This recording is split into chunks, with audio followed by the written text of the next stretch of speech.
So were you traveling with Waka for a long time and shit? Yeah, I lived in Atlanta too.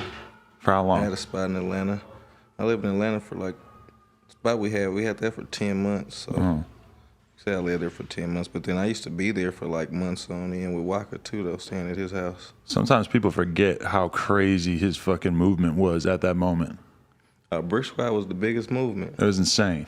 It was, yeah, that's the right word. Insane. Was he cool with Gucci at this point, or was this already when they kind of weren't down with each other? No, that was cool.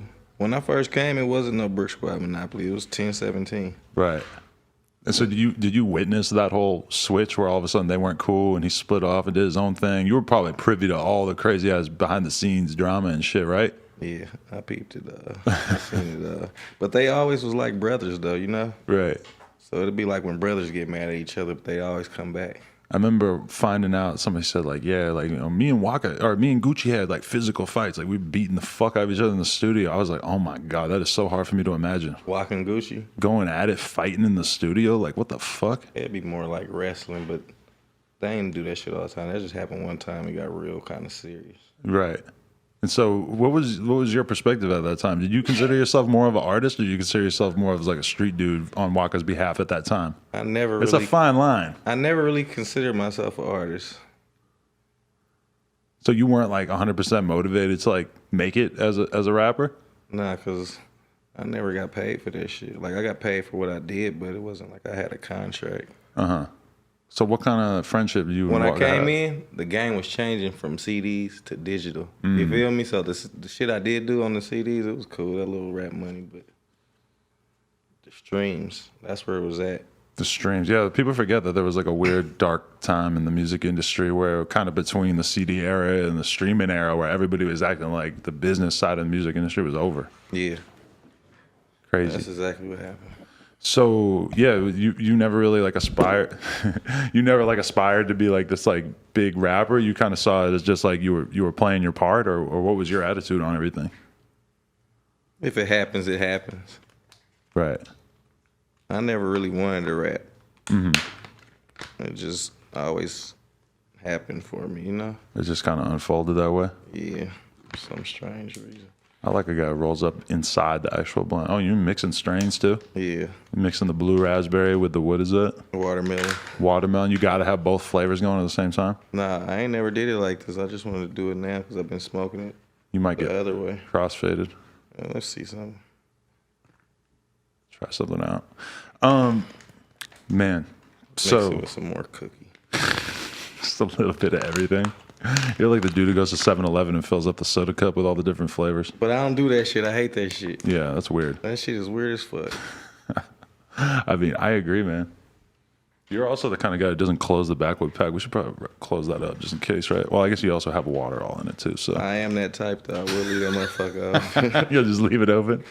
Fuck up all the woods. I'm such a nutcase with it. It's like I got to immediately like crunch the pack up. I'm like so paranoid about the air getting in You there. smoking $50 woods though. $50 woods, you got to be extra careful. Yeah, For sure. yeah. Thanks. There's some guy probably died bringing those over from Greece or some shit. That's where they come from? I don't know. I mean, they probably just throw it in the mail. I don't even know where the fuck they come from. So yeah, like.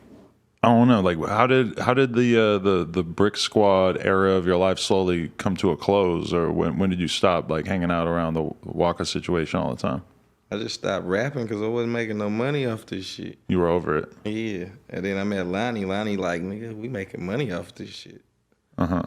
We streaming. We getting money. I'm like, oh yeah. He like, yeah, you need to start back rapping. What year was this that you got tied with Lonnie? He's talking about Bang Gang Lonnie too, by the way, of Bang Gang. I don't know. What year was that, Lonnie? We was at South by Southwest.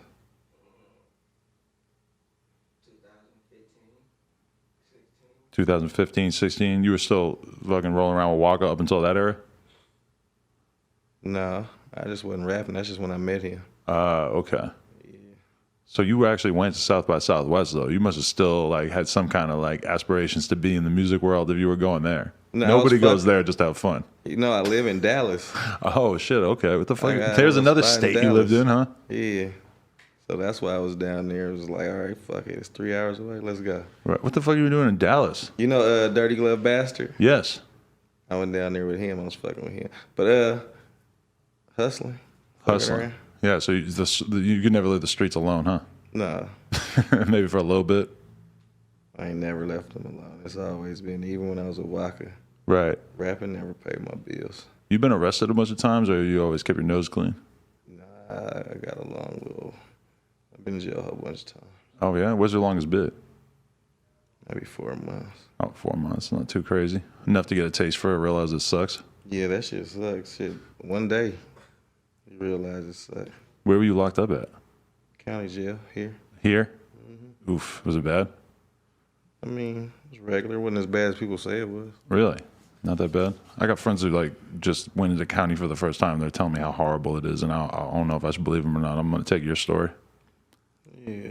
I don't know what they was into. For it to be so horrible. My one friend got caught with this fucking crazy ass fucking gun that I never even seen anything like it. He came in, he showed it to me. All of a sudden, boom, he gets caught with it like 2 hours later. What kind of gun? And he the one who said he went to jail and it's horrible? He was telling me how bad it was. Yeah, I mean, I don't know like what bad kind. Is what? It's dirty and shit. I shouldn't say exactly You what might kind have of to fight a couple times. But all I know is it had a big ass like bag on the side of it to catch the shells. He was bumming with some shit. Yeah, I was like, this looks like a fucking army gun, bro. Like I was taken aback by it. So you live out in LA now again? Yeah, I'm back and forth like Aaliyah. You feel me? Has that always been what you've been on? Is just like traveling around? You don't like to stay in one place for too long? Nuh-uh.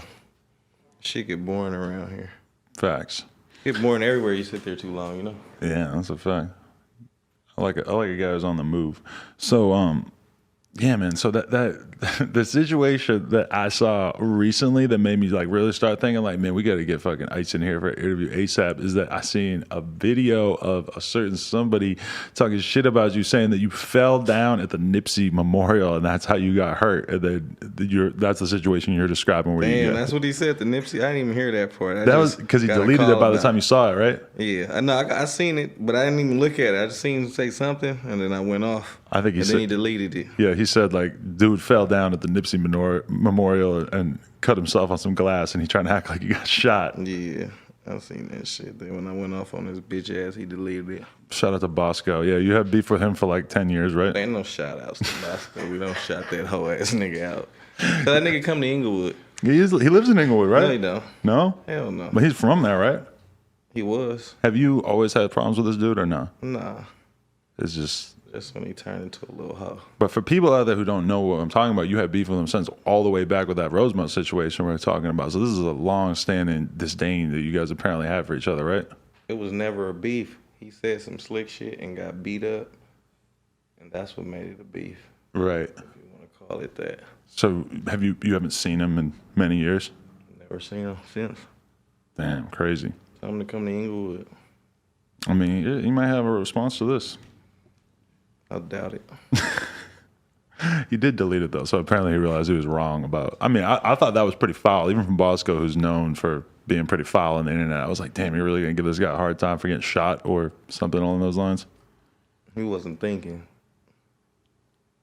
Yeah, fair enough.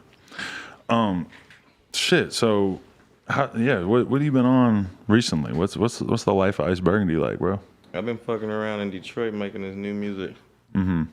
Then you still to this day though, like your music is hard. I was listening to a lot of it in the lead up to this. It's like I'm still a fan, just like I was back in the day. Good. This new shit is even harder. I like it. Like my shit back in the day, I was just rapping like I told you.